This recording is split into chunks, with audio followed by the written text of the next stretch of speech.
All right, let's take you now to the Free State, where the University of the Free State's Vice-Chancellor and Principal Professor Francis Petersen is currently briefing the media today in Bloemfontein on the university's readiness for the new academic year. Of course, the NSFAS funding matters, developments at the university 2024 registration and student safety and security are top of the agenda. Let's take you live there now.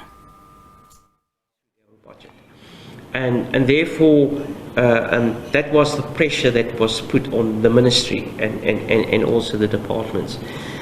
That had to be given through to the universities and to the TVET sector as well. If we look at the Department of Higher Education and Training, and also the larger department is actually the Department of Science and Innovation, DSI. So it has impacted to a certain extent our block grant, and we call it the subsidy, foundation grants and earmark grants, which also include clinical grants, the infrastructure and efficiency grant, that's been affected. It's been pulled through to the National Research Foundation that falls under DSI. So research funding has been a challenge. Expensive equipment, and as you know, to be competitive as a university, you have to engage with equipment in the laboratory to do experiments. A lot of those equipments you have to source from outside of the country. You have got the exchange rate, so it's an expensive aspect of research. Now that is also under pressure. So we have been engaging with the Department of Higher Education and Training to work with that. Now I can tell you that I think the department is really, through the Minister, very committed to engage with National Treasury. And the message, and the Minister also fully support that message, is that we indicated that if there are cuts, that the earmark grants, the foundation grants, that could be probably cut, but we should not cut the block grant or the subsidy, because that is the component that really run universities. And the Minister is also on the same page. In fact, that is what he continuously communicate to the National Treasury. But it's going to be a tough year for higher education in South Africa, and I think it's very important that higher education must think also amongst themselves differently in terms of how we're going to fund that areas that now have been cut, and not only expect that National Treasury would come to the table or the department would come to the table. So it asks for a little bit out of the box thinking. So that is the financial sector, or the finance challenges that we've got as a sector. I already communicated on the stability of the sector. Now obviously that stability of the sector could be challenged at any time. We are in an election year.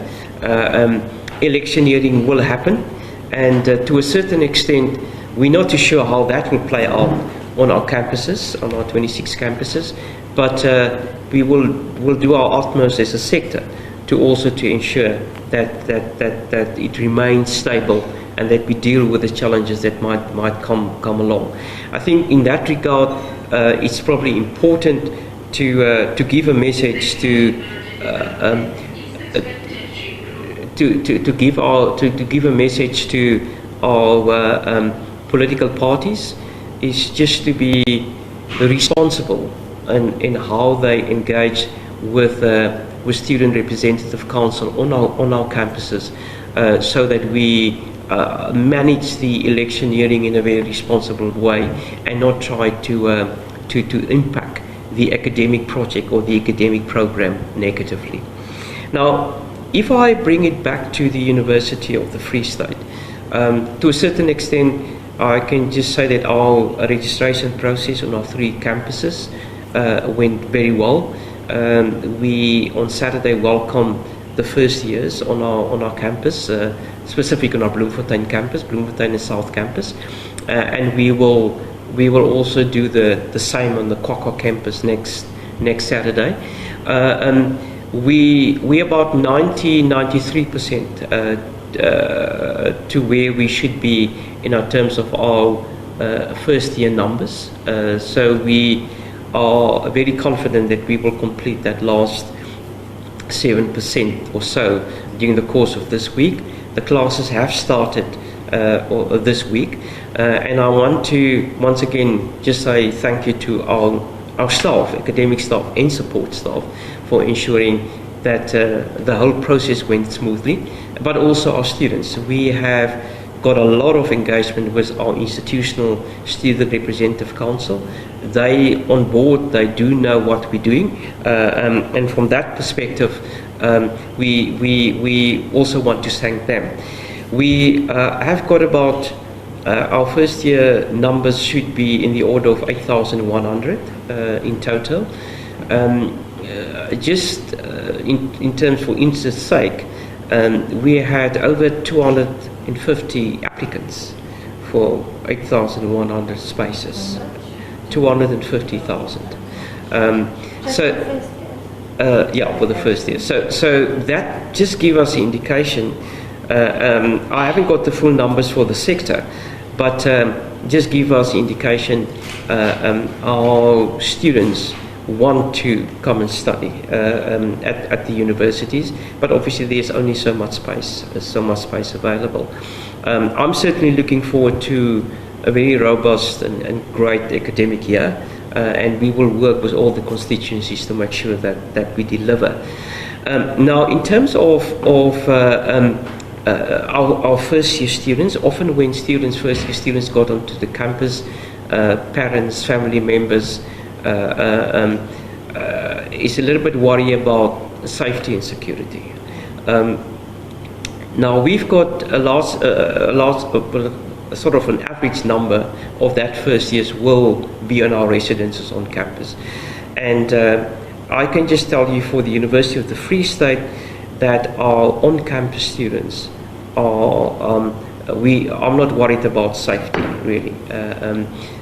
We can't never fall into an sort of a very over-comfortable mood or mode, but the way that we look after our students and staff and visitors on our campuses are good. So I'm quite comfortable that I can guarantee that if you're a parent, that you could just walk away and you can be trusted and confident that we will look after your students or your children. Off campus, it is a little bit challenging because that is out of our jurisdiction, and off campus students, because they are really part and parcel of our student cohort, we work with the constituencies to make sure that they are kept safe as far as possible. So that is we work with the municipality, with the police, South African Police Services. We work with the community policing forums, and then we also have invested in private security to augment and supplement the interventions that the other constituencies are doing. So we can't just take it over because it's not our jurisdiction, but we work with them, and we try to be very proactive. The only thing that we can do apart from that is also to inculcate in our students the importance of safety, and that safety starts with you as the individual. So you have to make sure that you don't walk in places or spaces which is inherent safe, where there is a risk, and what you would do if you end up in a situation where you are unsafe and your safety is threatened. So that is what we do. We run a lot of campaigns on our campuses, but we will continue to work with our off-campus constituencies to make sure that we that it remain that our students feel that the university is also looking after, although it is not completely in our jurisdiction. So the other point that I just wanted to raise in the context of the University of the Free State is that this year is our second year of our implementation of our new Vision 130, and we're very excited that even our new first years will work with us to make sure that we develop and work on the deliverables of our Vision 130. As you know, Vision 130 stretches to 2034, when we will be 130 years old, and there's very, very clear objectives that we have set. So we're also very, very looking forward to work with that. And then finally, although this period talk about specifically registration challenges that we might have beginning of the year, finances, safety and security, but I think it's also an opportunity to tell you that there's another part of the academic project that we also continue, and that is the research part. So we're engaging still was involved with seminars and conferences, not only in Bloemfontein, but we also host that in Gauteng in Pretoria. We have got during the course of end of December, beginning of January, engagements from and also contracts that is being supported from foundations outside of South Africa. We've got the Roo Forum, which focus on agriculture. We're one of 12 universities on the continent that was successful in a 7-year project funded by MasterCard, and we're the only university in South Africa that drive that on agriculture. We also have been allocated one of 5 universities in South Africa interventions, financial support and other support by the Melinda and Bill Gates Foundation, specifically to build our research capacity. We had a joint venture that culminated in development of new products and processes with ZZ2, which is the largest, probably the largest or the second largest tomato producer in the world, up in Zanin, but all over the country. So these sort of things do happen, and our academics are really passionate. They're looking forward also for 2024 to make a major contribution in that space. So I'll stop there and deal with any specific questions. Thank you very much, Prof. Petersen, and thank you for the names of the media that's here this morning. Those of you, I'm sure all of you know me, I'm National Lara, Senior Director of Communication and Marketing. We're going to go to the questions now. If there's any questions, I know you have a question. Okay. My name is Aphumelele Mkalane from SABC News. Prof, you've mentioned that you are in between 90 to 93% in terms of registration first years. That 7% is very critical, as we know that it's NSFAS students more that are affected. And you mentioned quite challenges as you sit on the board. But let's come back to the University of the Free State. There are those students on the ground that are saying that they are now uncertain whether they will continue with this year's academic year. Those are returning students because of the financial block of NSFAS status. And saying that obviously they don't want to be academically excluded. What's going to happen with those returning students? And what's going to happen with the first year students that have their status not on complete but within 50-50 on NSFAS, and obviously they were accepted by the university and are unable to register given that academic year has commenced today. With the issue of safety, we know that we have 3 campuses, and when it comes to Kwakwa, it's a bit remote area and there's many students that are off campus. You mentioned that you are communicating with the stakeholders, working together with the police and forums. Now, when it comes to the University of the Free State in Kwakwa, we know there's been many issues of students that go missing, the violence that happens there, eruption of classes due to protest by students. How are you dealing with that issue? Most importantly, why university students always feel that they are not the same as the University of the Free State main campus? Okay, thank you. So let me start off first by looking at the first year students that hasn't registered as yet due to the fact that NSFAS hasn't confirmed their status. We are working with NSFAS on a continuous basis to get those funded lists. The data that I've got, that 93%, it was probably up until just over the weekend, so I will like to see what movements has been made during the course of today, and where students might not attend a class or two, and I don't think that will happen, because we will probably by the end of today would know what those funded lists are, those outstanding students. But if it happens that there is a few students that first year students that I'm talking about that hasn't has a confirmed list, we will make sure that they do get a catch-up plan. So we would never leave any student behind, even if they are a minority. But as I said, I'm quite confident that we will either today or by tomorrow would be able to finalize that. With respect to returning students, now that is, there's a little bit of a complication there. With returning students, if students didn't conform or comply with the progression rules that are in the guidelines of NSFAS, so you're supposed to move from year 1 to year 2. If you haven't passed a minimum amount of credits, then they would not support you for the next year. Now that could be one particular reason.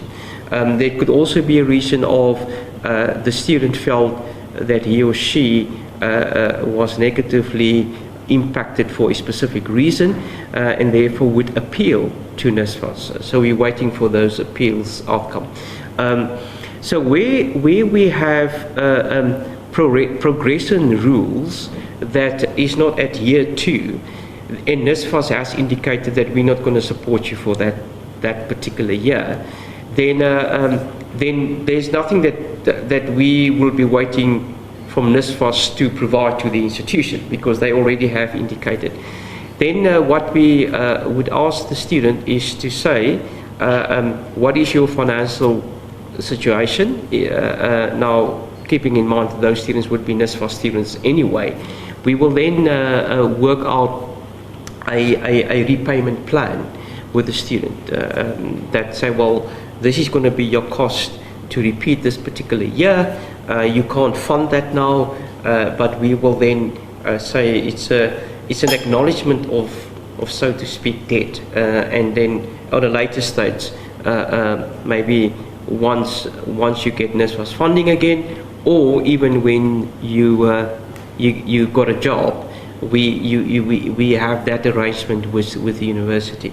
So that is with senior students, but once again, our financial aid group or staff, together with NSFAS and together with the students, are working on that, because what we often say is not a blanket approach, because it happens with individual students, and we talk with individual students, and then we also bring the Student Representative Council in, so that they know exactly what we're doing. So the idea is to assist students as far as possible, but also to say that, you know, getting a NSFAS grant also means that you have to work hard, that there is a responsibility and accountability. Now, your third question is related to safety on Kwakwa specifically. So it is a difficult challenge. As I said, once again, on campus, don't have really such a major challenge. It's really off campus. And a lot of our students live in the town Purichuchaba or some of the other villages. And again, they either are bused or taking taxis into the campus. And again, we work with the police, but the effectiveness of of those interventions are not at the same level, I must be honest, as what we would find in Bloemfontein, but we continue working with them. And there's really nothing else that we could do, because a very good example, if there's a service delivery strike in Kwakwa or Puri-Java, then our students can't get to the campus because they're often not allowed to take, because there's no transport. And so we're constantly trying to work with the police and the officials in Kwakwa, but we also now bringing in the police commissioner that is sort of overlooking at the provincial level from Bloemfontein to help us thinking that through. And that's a project that I think is continually in progress. But your final question was really around protest. Now, protest at Kwakwa, when it does happen, is a little bit more disruptive than on our Bloemfontein campus or on the South campus. In fact, there's rarely any disruption on the South campus. Last year was the first time that I actually experienced disruption on the South campus. So the South campus are really stable. We have done studies, tried to understand what the dynamics are. Why is the disruption a little bit more intense there? And we couldn't really get full answers. We do engage, because our approach is always engaging. And we try to ensure that the student representative council there, or the campus representative council, understand what the challenges are. All right, let's come out of that briefing. Of course, that was the University of the Free State's Vice-Chancellor, Professor Francis Petersen, just briefing the media on the university's readiness for the new academic year, and of course answering just some of those burning questions. He says they've registered about 93% of the over 8,000 first-year students at the university, and that is out of 250,000 applications they processed for first-year students. Of course, answering some very sensitive questions around the NSFAS issues, saying that in as far as the first-year students are concerned, they will make sure that no student is left behind, and that they will continue to facilitate those registrations in as far as those students are concerned, but saying that there are certain matters that are still outstanding with NSFAS as it relates to those outstanding payments that were not made to those returning students.